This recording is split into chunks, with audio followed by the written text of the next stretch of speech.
ঘুরান, এদিকে আসেন, এদিকে ঘুরান।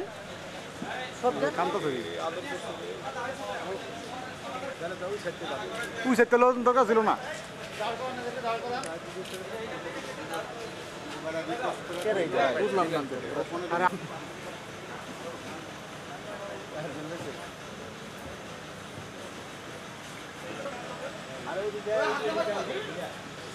চোখটা ধরলে দেন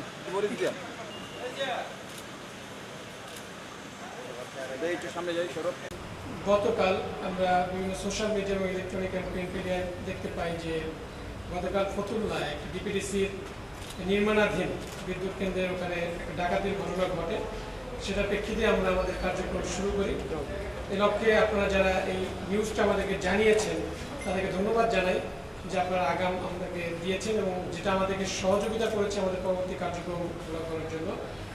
সো তারই প্রেক্ষিতে আমরা আমাদের কার্যক্রম শুরু করি এবং এই ঘটনার সাথে জড়িত 9 জন ডাকাতকে এবং লুটকৃত যে মালামাল প্রায় 65 লাখ টাকার মালামাল সেগুলো আমরা উদ্ধার করতে সক্ষম হই একটি ট্র্যাকের ভিতরে।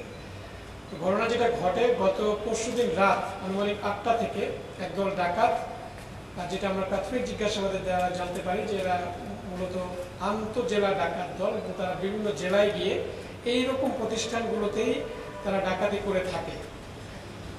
তো গতকাল পরশুদিন রাতে রাত 8টায় তারা একটা কারখানায় যে ডিপিডিসি যে নির্মাণাধীন ভবন সেখানে যায় এবং তারা সিকিউরিটি গার্ডের যে পোশাক থাকে সেই পোশাক সদৃশ একই প্যাটার্নের পোশাক পরে 3 জন লোক প্রথমে যায় এবং ওই জায়গায় যে সিকিউরিটি গার্ড থাকে তাদেরকে জিম্মি করে ফেলে। জিম্মি করে তাদের হাত পা বেঁধে এবং ভিতরে থাকা আরও কয়েকজন গার্ডকে তারা এভাবে বেঁধে একটা রুমে আবদ্ধ রেখে যখন তারা ভিতরে ঢুকে যায়, পরবর্তীতে আরও প্রায়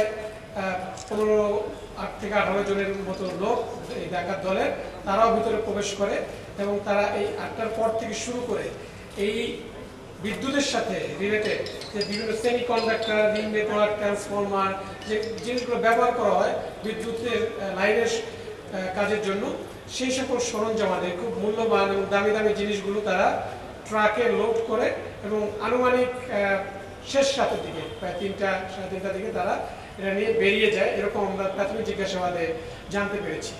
সেই প্রেক্ষিতে যখন আমাদের কাছে এই নিউজটা আসে আপনাদের মাধ্যমে আমরা জানতে পারি, তারপর আমাদের কার্যক্রম শুরু করি এবং গতকাল ভোর থেকে ঘটনার পর থেকেই আমরা আমাদের অভিযান কার্যক্রম শুরু করি আমাদের বিভিন্ন প্রযুক্তির মাধ্যমে এবং তাদেরকে শনাক্ত করে গতকাল আজকে সকাল পর্যন্ত আজকে আমাদের অভিযান চলমান থাকে এবং আমরা প্রায় 9 জনকে এই ঘটনার সাথে, এটার যে রিং লিডার বা গ্যাং লিডার যেটা বলি না কেন যে লিটন, সেই লিটনকে, রোমান হচ্ছে আরেকজন, 9 জনকে আমরা অ্যারেস্ট করি এবং এই লুটকৃত যে প্রায় 65 লাখ টাকার ফুল ট্রাকটা লোডেড অবস্থায় আমরা পাই এবং তাদেরকে নিয়ে আসি এবং এখানে এই যে ডাকাতির কাজের সাথে কিছু লোকাল অস্ত্র এবং খেলনা পিস্তল ব্যবহার করেছে, যেটা একেবারে রিয়াল মনে হয় দেখলে।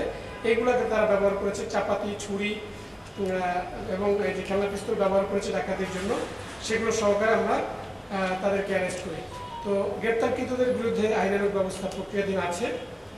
সো আমরা এটা আরও ফলো আপ, আমরা এর সাথে আরও কোনো সংশ্লিষ্ট কেউ আছে কিনা সেটা আমরা খতিয়ে দেখছি।